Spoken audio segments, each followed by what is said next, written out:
Hey folks, how's it going? This is Omkar Jagdare coming at you from Detroit, Michigan. Very excited to be here today and talking to you. I'm going to share my experience today and some of the tips. If you have been laid off and you're looking for an opportunity right now, how do you really approach the job market? And even if the times are tough, you can find a job. So first of all, I would like to share a quick experience about how I was laid off in 2018 and what I had to go through to find a job.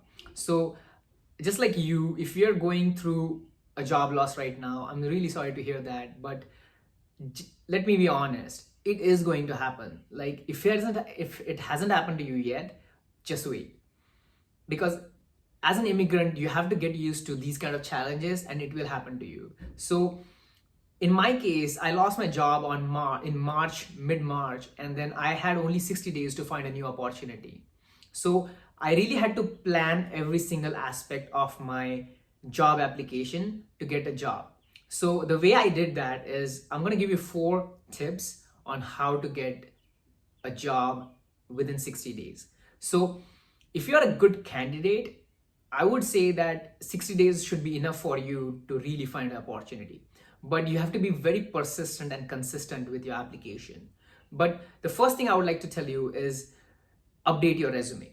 That's the number one thing I tell people from my experience, which most of us are hesitant to do if we go through a job loss. Because for me personally, updating resume and doing this all over again, it just felt like a chore, and I never got interested into doing that. But that's the biggest mistake some of us do, because first of all, the reason you want to update your resume is you have actually worked at another company and you have built this experience and you want to use that for your advantage.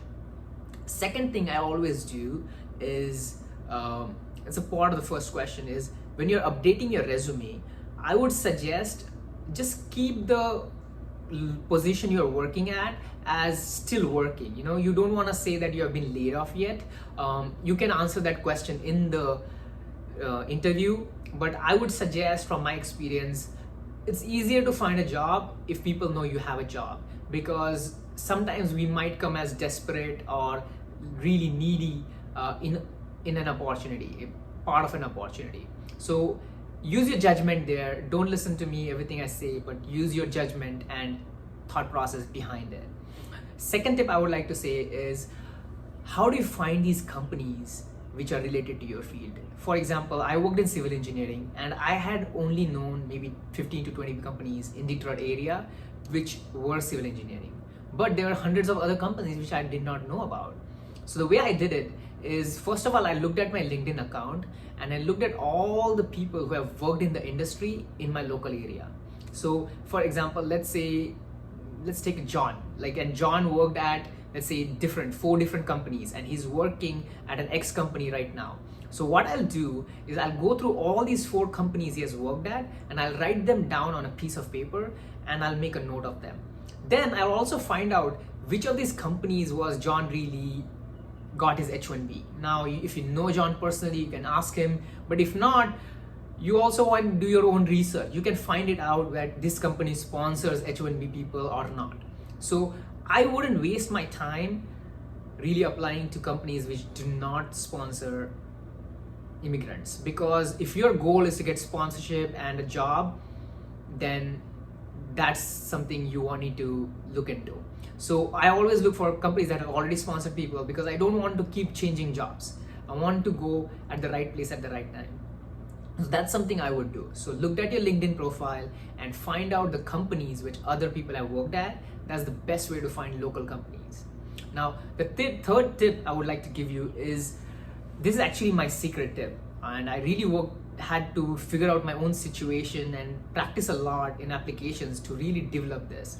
So first thing you need to do is, whenever you apply for a company, for example, let's say you applied for Zoogle.com, and then what you do is you go to that website and you find out where there is an email or a location where you can send in a query or a question if you have an inquiry. So what I do at certain places like that is I will always send another copy of my resume through that. So most times what happens is, if the HR is not able to get to that resume, through your application, they will always end up getting this email, and they will always have your resume in their system. So that's the best way I do it. Then another last tip I would like to give you, this is a bonus tip you can say, is these algorithms sometimes keep you from getting to your position, getting to your interview, because these big companies have algorithms playing. What I would do is just copy the job description in your resume, make it font 10 and change the color to white. This way it's in there, but you can't see it if you print it. So what happens this way is the algorithms actually see that you have same job description criteria in your resume, and you get your opportunity that way.